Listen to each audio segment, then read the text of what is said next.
গোৱালপাৰা জলেশ্বৰ সমষ্টিৰ অন্তৰ্গত লক্ষীপুৰ খালিছা ভিটা সংযোগী পথৰ দুৰৱস্থা দীৰ্ঘদিনৰ পৰা যাতায়াতৰ ক্ষেত্ৰত জমৰ যাতনা ভুগিবলগীয়া হৈছে স্থানীয় ৰাইজে কেইবাদিনৰ পৰা চলি আছে পথটোৰ মেৰামতিৰ কাম কিন্তু পথ মেৰামতিৰ কামত অনিয়মৰ অভিযোগ উত্থাপন অগপ দলৰ কৰ্মী ইপিনে বিধায়ক আফতাব উদ্দিন মোল্লাৰ একাংশ অগপ দলৰ কৰ্মীয়ে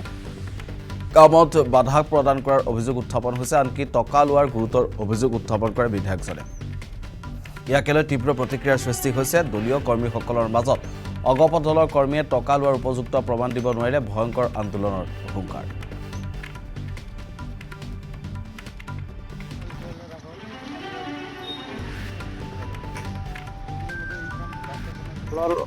সভাপতিয়ে প্ৰেছমিট যোগে কৈছে অলৰেডি বৰ বিশেষ কথা নাই কথা হ'ল আমি সেইদিনা গোৱালপাৰাত আছিলোঁ আমাৰ অগপ কৰ্মী এজনে ৰাস্তা অলপ কিবা ভুল হৈ আছে বুলি আনুমানিক কৰি সিহঁতৰ আমাৰ আগত ফোন আহিল যে জহুৰলক মাৰপিট কৰি আছে ক'ত দোকানত বহি আছিলে তাত আফতাবুদ্দিন মোল্লাৰ কিছু সতীৰ্থ ঠিকাদাৰৰ কিছু সতীৰ্থ আহি মাৰপিট কৰিছে এইটো মই ভাবোঁ অন্যায় হৈছে মাৰপিট কৰাটো এতিয়া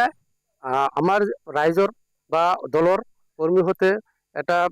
কিবা ৰাস্তাৰ দুৰ্নীতি হৈছে বা কোন জেগাত দুৰ্নীতি আছে ধৰিব পাৰে এইটো কোনো কথা নাই তাৰপিছত দেখা গ'ল এইটো লৈ কেঁচাকেঁচি হ'ল দুয়োপক্ষৰ মাজত তাৰপিছত দেখা গ'ল আফতাবুদ্দিন মোল্লা নিজে ফিল্ডত আহিছে আহি কিনে সি নিজে বাদ দিছে যে কিছুমান নামধাৰী অগপ সিহঁতে পদবীধাৰী ব্যক্তি অগপৰ নামধাৰী অগপৰ জীৱনত বোলে অগপত ভোট দিব নাই আৰু এটা কথা কৈছে যে সিহঁতে টকা বিচাৰিছে যেহেতু ৰাস্তা লৈ এটা কাজিয়া আফতাবুদ্দিন মোল্লা কি কৈছে এইটো মোৰ শনাৰ প্ৰয়োজন নাই ভাবো যে সি এটা বিৰোধী দলৰ এমএলএ আফতাব মোল্লা যে কমিশ্যন বিধেয়ক এইটো আপোনালোকে জানেনে সি নিজে কমিশ্যন খাইছে নহলে ঠিকাদাৰ এজন কাম পাইছে তাৰ কি ইণ্টাৰেষ্ট আছে সি আহি কৈছে অগপ নামধাৰী